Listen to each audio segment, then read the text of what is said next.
In a doctor's waiting room, the air hangs heavy with antiseptic and the hushed murmurs of anxious mothers. Mothers cradle their ailing children, some distracting them with toys, their faces etched with quiet concern. A 5-year-old boy, moments ago pale and listless, suddenly brightens, a wide smile blooming on his face. He exclaims to his mother, "Mommy, my throat and ears don't hurt any longer." His mother, tired with dark circles, looks at him, then exchanges a knowing, weary smile with other mothers. It's a silent understanding among them, a shared battle against a child's universal dislike for doctors. In the sterile waiting room, a young girl's voice rings out, bright and clear, breaking the tense silence. Her mother, a woman in her late 20s, quickly touches her daughter's forehead, a flicker of hope in her eyes. Her eyes widen in disbelief and wonder. The fever, once raging, has vanished, as if by magic. The girl declares, "Mother, I have no fever, and my belly doesn't hurt anymore," a miracle unfolding before them. In the doctor's waiting room, a toddler points a chubby finger at her mother, a wide, excited grin lighting up her face. She babbles a string of happy, unintelligible sounds, yet the sentiment is clear. She feels better. A ripple of murmurs spreads, mothers exchanging bewildered glances at the impossible declaration. Initial skepticism about the strange happenings slowly gives way to genuine confusion on their faces. The quiet resignation that had settled over the room shatters, replaced by a buzzing, disbelieving chatter. The waiting room hums with a growing commotion, drawing the attention of Nurse Anna. Nurse Anna, a kind but firm woman, steps into the room, her brow furrowed with deep concern. The grandmothers, a whirlwind of eager voices, begin to speak over each other, a cacophony of sudden hope. Their words tumble out, recounting the miraculous, simultaneous improvements in their children's conditions. Nurse Anna's gaze sweeps over the animated faces, trying to grasp the unbelievable narrative unfolding before her. She attempts to offer reassurance, but her words feel thin, unconvincing, and hang heavy in the sterile air. The mothers, their faces etched with worry and defiance, remain unconvinced by Anna's empty assurances. Their expressions silently demand a more substantial, truthful answer, their eyes piercing Anna's composed facade. Anna tries to maintain her composure, but a flicker of doubt betrays her careful blend of professionalism. "I am sure that there is a reasonable explanation for all this," Anna states, her voice lacking its usual conviction. Dr. Mark, a seasoned physician in his late 50s, looks up from his work, his face etched with the wisdom of years. Anna begins to recount the extraordinary events from the waiting room, her voice a hushed urgency. Dr. Mark listens intently, his seasoned eyes betraying a hint of curiosity as the tale unfolds. He begins to speak, his voice calm yet firm. "Please, ladies, I wish that what you are saying were possible," he continues, a promise in his tone. "I will check each child, one at a time, and I will tell you why each child is feeling better if it makes any sense." In the chaotic doctor's waiting room, Sarah sits rigidly, her 2-month-old infant, Simon, cradled gently. Her eyes, wide and unblinking, sweep across the room, a deep unease etched on her face. Her mind replays the strangeness of Simon's birth, the neighbor's miracles, and the chilling FBI and Army visit. A profound conviction settles. Simon is the enigmatic heart of these bewildering events. A secret blooming in her soul. A new thought flickers. Could Simon be a very special child with a certain power of healing? In Dr. Mark's waiting room, mothers with their now healthy children enter his office, one by one. Yet, no one leaves the clinic. A collective curiosity palpable among those who remain. Everyone waits, eager for an explanation to the impossible, the air thick with wonder. In the doctor's waiting room, an elderly woman grimaces, struggling to stand as her turn approaches, bracing for pain. As she slowly pushes herself upright, a wave of disbelief washes over her face, replacing the anticipated agony. Her eyes widen in shock, a miracle unfolding as she exclaims, "Oh my God, I have no pain in my knees." A profound relief washes over her as she declares, "This is a miracle. I've always had terrible chronic pain in my knees when I stand or walk." She questions, "Something is happening in this office that is curing all of us, even before we see the doctor." Her voice rises. "How is it possible? Or are we in some kind of frenzy?" The room holds its breath, captivated by her astonishing claims. The elderly woman, her face etched with a lifetime of stories, steps into Dr. Mark's office, a quiet mystery about her. Moments later, the office door reopens, and she emerges, a faint, knowing smile playing on her lips. Dr. Mark follows, his usual composed demeanor shattered, his eyes wide with an unspoken astonishment. His voice, usually steady, trembles slightly. "In all my years of medicine, I have never seen such a thing," he confesses, his gaze fixed on the distance. "I really have no explanation for this incredible healing." He struggles to compose himself, the revelation clearly shaking him to his core. With a strained voice, Dr. Mark calls out, "Can you come in, please, Mrs. Hirsch?" Sarah cradles Simon, her gaze fixed on him as she follows Dr. Mark into the quiet office, a silent plea in her eyes. A tense silence hangs heavy in the air, the room now a private chamber for whispered anxieties and looming questions. Dr. Mark's gaze is gentle, almost probing, as he asks, "You know, Sarah, can I call you Sarah?" Sarah, her posture slightly rigid, meets his eyes with a polite, hesitant nod. A faint smile touches her lips as she replies, "Of course, doctor." He begins, his voice steady. "Since your son was born, Sarah, a lot of unexplained events, let's call them miracles, have been happening." His eyes hold a complex mix of professional skepticism and personal wonder. Is this a coincidence? As a man of medicine, I say yes. He pauses, his expression shifting, a hint of awe in his voice. As a man that has seen many of these coincidences firsthand, I say no, for sure no. The weight of his words hangs in the air, a profound admission.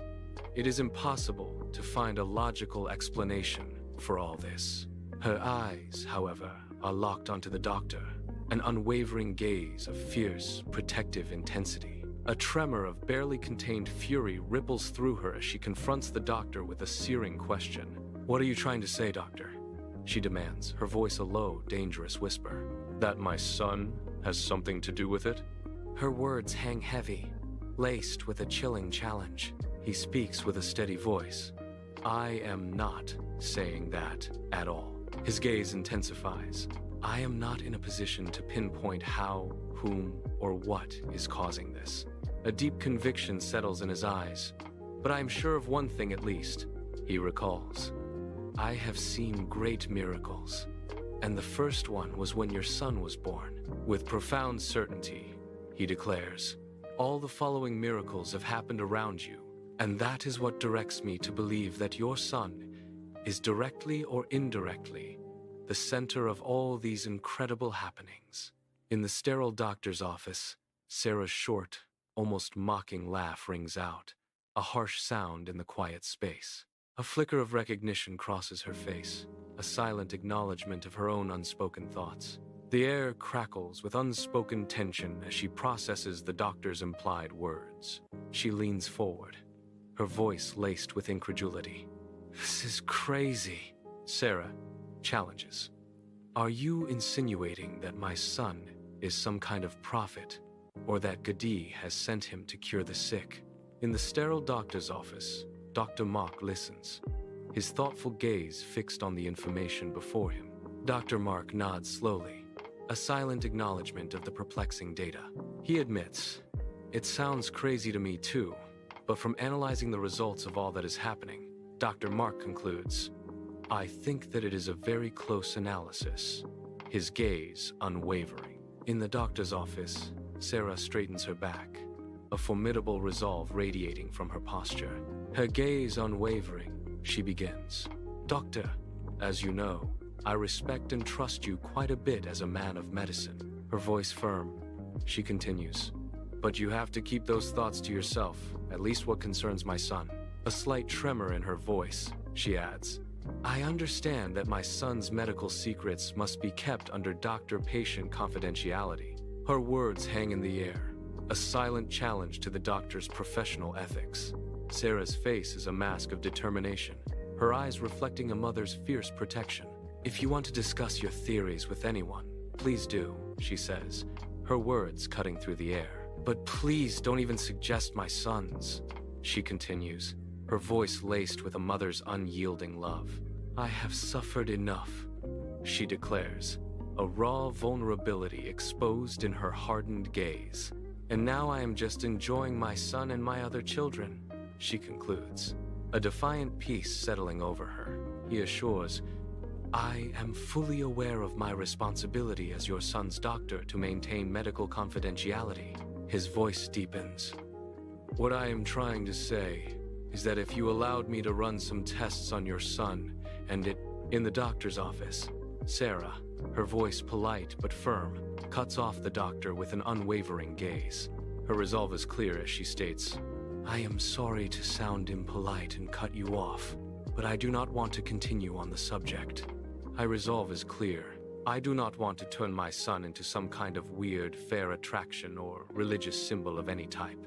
Dr. Mark leans back, a thoughtful expression etched on his face, his gaze appealing to empathy. He pleads, I do understand, but imagine if your son really has a healing power. His voice intensifies. He could help a lot of unfortunate sick children who are born with almost nil chances to live more than days or months. Dr. Mark's gaze pierces. Can you understand that? In the sterile doctor's office, Sarah's brow furrows, a silent war raging within her as she gazes at Simon. Her voice quivers with fierce protectiveness. But why, Grand, my son? He is only 2 months old. She pleads for time. We should let him grow up first. And if he really has such powers, we will think about it then. In the doctor's office, Dr. Mark stands, a glimmer of hope illuminating his face, a silent promise of breakthrough. He ponders the special child and the gift of life to others, an unprecedented medical case unfolding in his mind. A silent plea forms in his heart, hoping Sarah will reconsider to do the right thing. In the warm glow of the Hirsch family living room, Sarah sits on a comfortable sofa, her gaze distant and lost in thought. The quiet tension fills the room as the mother's worried eyes meet Sarah's troubled expression. Sarah's mother, her voice soft with apprehension, asks, What is wrong?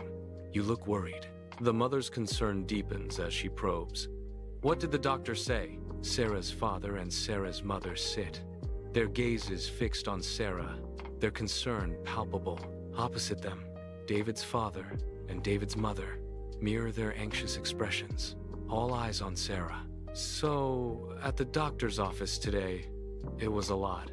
Dr. Mark, he said some things that are really worrying me. In the Hirsch family living room, David's father strokes his chin, a gesture of deep contemplation. His words, heavy with implication, validate the doctor's unsettling theory. He confesses, this maybe explains Simon's birth and what has happened to all the people that have come close to him. A chilling revelation escapes his lips. Even I feel a lot better since his birth. In the Hirsch family living room, a palpable tension fills the air, heavy with unspoken fears. Her gaze, filled with worry, settles on Sarah, a silent plea in her eyes. But the child's life will be very difficult and unbearable, she says, her voice thick with emotion. Her voice is laced with an internal struggle. That is exactly what I told the doctor. A glimmer of hope and desperation flashes in her eyes as she continues. But if this theory is real, we could help many children. She declares, Simon was born dead without a soul, and Gadi gave us a second chance and gave him one. His eyes meet an unseen point, the weight of the future evident. And in a way will affect our lives too. Sarah's father leans forward, his expression earnest, a beacon of hope in the tense living room. His voice, a low rumble, fills the room. But we have to hear what the doctor has in mind. He proposes a bold plan. If his plan is just to bring Simon in on certain cases, like the ones where someone's life is in danger, a glimmer of possibility flickers. Then maybe it would be possible to bring Simon to those places with no one having to know who he is. He pleads, his gaze sweeping across their faces. So, neither he nor us, his family, will have any problems. What do you all think? In the Hirsch family living room, Sarah's previously downcast eyes now sparkle with a newfound, fragile hope. She nods, a plan forming in her mind. Good thinking, Dad. If it is possible this way, with no one knowing who he is, then I am going to go for it. A moment of doubt crosses her face, quickly replaced by resolve. Of course, this is if Simon has such healing powers. With determination, she declares her next move. I will call the doctor and invite him over. Sarah reaches for her phone, her fingers firm, a silent command in her decisive gesture. Her expression is a mask of determination, eyes gleaming with an unyielding resolve as she clutches her device. His secretary answers, her voice a hushed murmur, a subtle tension in her posture. Dr. Mark, his attention peaked, overhears the hushed conversation, a flicker of concern crossing his face. He decisively steps in, his voice firm. Do not pass any other calls. His expression softens as he takes the phone, a professional smile gracing his lips. He greets the caller warmly. Hi, Mrs. Hirsch. What can I do for you? In the Hirsch family living room, Sarah stands, phone pressed to her ear, her demeanor radiating a calm composure. Her voice, steady and clear, belies any hidden turmoil as she begins to speak. Hello, doctor. I'm calling about the subject that we discussed this morning. Could you come to my home so we can discuss the possibility of accepting your suggestion? My parents-in-law, and I will be present. In the doctor's office, a wave of relief washes over Dr. Mark's face, his features softening into a warm smile. A genuine warmth spreads across his expression as he prepares to speak, a palpable sense of ease filling the room. He says, Great. It will be my pleasure. I knew that you would give this matter a second thought. His voice, filled with anticipation, asks, When is good for you? I am free tonight after 7 p.m. In the Hirsch family living room, Sarah speaks into the phone, her voice a calm, collected assurance. That will be fine, she says, her words echoing with quiet certainty. A quiet triumph settles over his features, a subtle acknowledgement of his suggestion's potential acceptance. See you this evening. Bye, he murmurs, the hint of a smile playing on his lips as hope blossoms. In the Hirsch family living room, Sarah stands before her family, her face a mask of apprehension and resolve. The air crackles with unspoken tension as her words hang heavy, a declaration of impending change. He will be here after 7 p.m., and we will know then what kind of tests he wants to perform on Simon. A new phase of their lives is about to begin, an uncertain future dawning. The front door bursts open, revealing Eric and Lily, their faces alight with youthful energy. With a resounding thud, their school bags hit the floor, forgotten in their eagerness. They race towards Sarah, a flurry of motion and uncontained joy. A cascade of enthusiastic kisses rains down upon Sarah and their grandparents, a warm embrace of affection. Their voices unite in a cheerful chorus. Hi, Mom, we are hungry. Lily bursts into the living room, a whirlwind of boundless energy, her eyes sparkling with anticipation. Sarah watches her daughter with a gentle smile, her heart swelling with affection. Lily's voice, full of eager excitement, fills the air. I want to see Dee. The baby. Where is him? Sarah, with a soft gesture, reminds her. He is asleep. Do not wake him up. Lily, with a sweet, understanding nod, replies, Okay, Mommy, I will see him later. In the Hirsch family kitchen, Eric and Lily skip in, their joyful voices a stark contrast to hushed tones from the living room. The children's cheerful energy bounces off the quiet, creating a poignant moment of innocence. In the soft glow of a table lamp, the faces of Sarah's parents and David's father are etched with profound concern. Their voices, hushed and urgent, create an invisible barrier against an unseen, looming threat.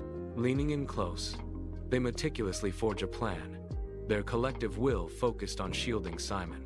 They speak in measured tones, each word a carefully placed brick in the wall they build around him. With grim determination, they prepare for the impending confrontation, detailing every demand for the doctor. The dark sky above seems to press down, mirroring the tension that now hangs in the air.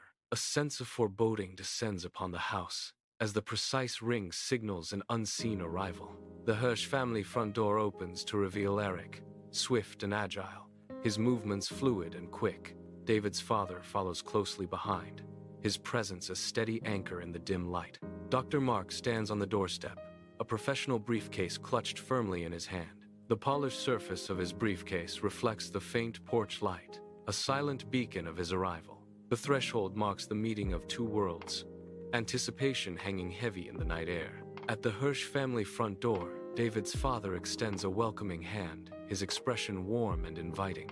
Dr. Mark meets his gaze, a polite smile gracing his lips as he shakes the offered hand warmly.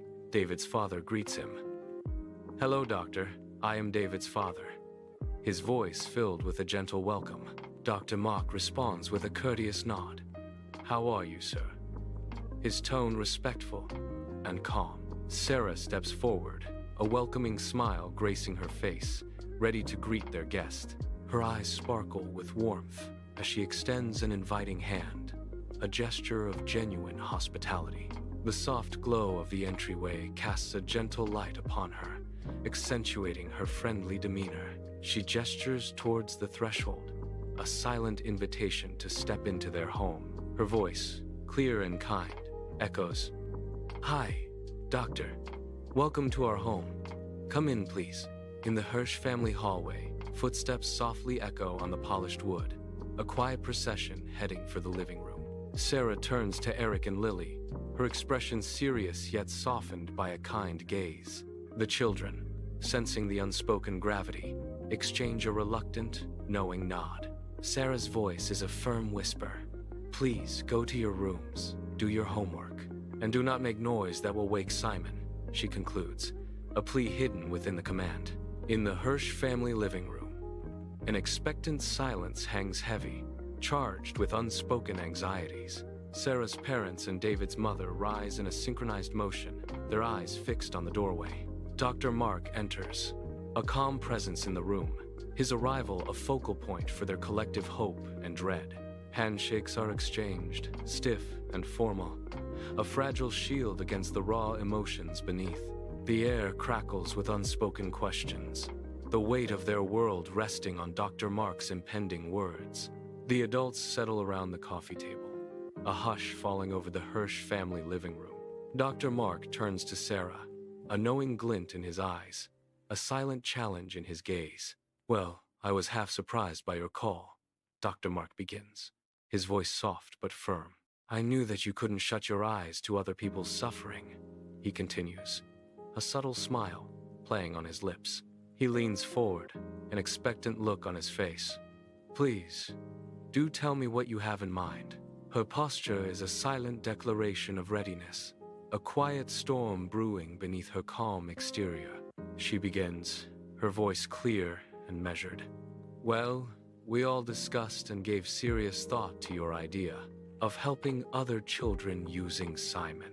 A flicker of tension crosses her face as she delivers the next words. "We have some questions," she concludes, her eyes holding a challenge. In the Hirsch family living room, Sarah's brow is furrowed with deep worry, her anxiety palpable. Her voice, tight with apprehension, asks, "First, what kind of tests do you have to do to Simon?" Her gaze intensifies as she presses on. "Second, how do you intend to use his healing power, if he has any?" Her final question hangs heavy in the air. Third, will he be in contact with contagious people? In the Hirsch family living room, Sarah's eyes, sharp and unwavering, fixate on Dr. Mark, a silent challenge in her gaze. The air crackles with unspoken questions, each one a heavy weight pressing down on the room, thick with critical tension. Her voice cuts through the quiet. "Fourth, How will you hide his identity? She continues, her tone demanding answers. 5th, for how long do you want to use him? Sarah presses on. 6th, can all this affect his health in any way? A finality in her voice, she concludes. That's about it, leaving the questions hanging in the charged silence. He meticulously jots down notes, his brow furrowed in concentration, reviewing questions with careful precision. His gaze lifts, steady and intense, revealing a mind deeply engrossed in thought. A serious expression settles on his face, conveying the weight of his contemplation. He then declares with unwavering resolve, I understand exactly what you are asking and will answer in the order you asked. The air crackles with anticipation as Dr. Mark prepares to deliver his considered response. Dr. Mark, with a serious yet reassuring gaze, begins to unfold his intricate plan. His voice, calm and steady, promises. First, the tests will be simple. I will put him in a room close to the rooms of children that are ill, he states, a weighty silence filling the air. The ill children should not need close contact to Simon, he concludes, a chilling implication hanging in the quiet room. He calmly explains, already here at the hospital, various cases have been cured this way. Third, he will be in a single room by himself, so no contact with contagious people. In the Hirsch family living room, Dr. Mark maintains a steady gaze, his calm demeanor a stark contrast to the family's palpable tension. 5th, I do not know how long we will do this. Time will tell, he concludes, leaving a lingering sense of uncertainty. Dr. Mark's gaze remains steady, his voice calm as he concludes his explanations. 6th, I do not think it will affect his health. I will examine him from time to time, and if anything worrying happens, I will stop immediately. His eyes search their faces, a silent question hanging in the air. Do these answers satisfy and ease your worries? In the quiet living room, Sarah considers his words, a slight, almost imperceptible nod of her head. A fierce resolve flickers in her eyes as she confesses, I am not 100% calm. Her gaze intensifies, a challenge in her question. When would you want to begin? A slight lean forward, a gesture of readiness, as he eagerly awaits a decision. His voice, gentle yet firm, presents a compelling offer. We can start as soon as you decide, he adds, with an almost boyish excitement. For me, we could start tomorrow. In the warmth of the Hirsch family living room, Sarah turns to her family, her gaze sweeping over each beloved face. A silent plea flickers in her eyes as she seeks their final, heartfelt consent, a moment of profound vulnerability. It's okay with me, she states, her voice clear yet laced with a fragile hope. A palpable sense of shared destiny settles over the room, solidifying their momentous and life-altering decision. The room, once fraught with uncertainty, now breathes with the promise of a future forged together. In the Hirsch family living room, Dr. Mark extends his hand, a gesture of profound respect and gratitude. His eyes, alight with genuine appreciation, meet each family member's gaze as he shakes their hands warmly. A silent acknowledgement of their cooperation passes between them, a shared understanding. With a final, thankful nod, Dr. Mark turns, a subtle shift in the room's atmosphere marking his departure. He exits the house, leaving behind a lingering sense of impact and a quiet, appreciative silence. In the dim bedroom, soft shadows dance on the walls, creating an eerie, unsettling atmosphere. Simon lies awake in his crib, his eyes wide and fixed on the ceiling, a silent, unblinking gaze. His small voice breaks the silence, a fragile whisper in the vast darkness. Lily, it's me, Dad. Her gaze, sharp and unwavering, locks onto Simon's crib, a focal point of innocent vulnerability. A slow, unsettling grin begins to creep across Lily's face, a harbinger of mischief. Her eyes gleam with a strange light as she fixates on her baby brother, a silent predator observing its prey. She knew that he is her dad in Simon. A chilling air fills the room as Lily's gaze intensifies, her intentions veiled yet ominous. In Sarah's bedroom, Lily's light, playful giggles echo through the air, filled with innocent joy. Her voice, bright and clear, poses a curious question to her father. "You are so small, Daddy." A wide, innocent smile spreads across Lily's face as she continues. "But I know that it is you." Her eyes sparkle with wonder as she asks, "How is it that you came back so small? And you are also my baby brother." Lily bursts into another fit of laughter, finding the situation so funny. Her joy infectious. A profound knowing seems to emanate from his gaze, a wisdom far beyond his tender years. The air crackles with an unspoken connection, a bond woven from mystery and an ancient pact. Simon's tiny hands twitch, as if reaching out to grasp the ethereal thread that links them.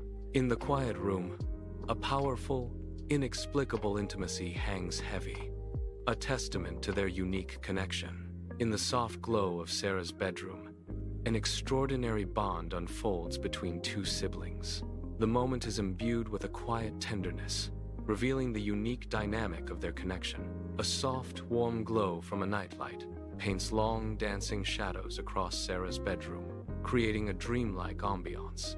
Lily stands beside the crib, her gaze fixed on Simon's serene, sleeping face, a picture of innocence and tranquility. A profound sense of wonder washes over Lily's young eyes, reflecting the magic of this tender moment. Acceptance blooms in her expression, a silent promise of new beginnings and untold adventures. This calm portends a new, extraordinary chapter, a testament to the profound power of love and family.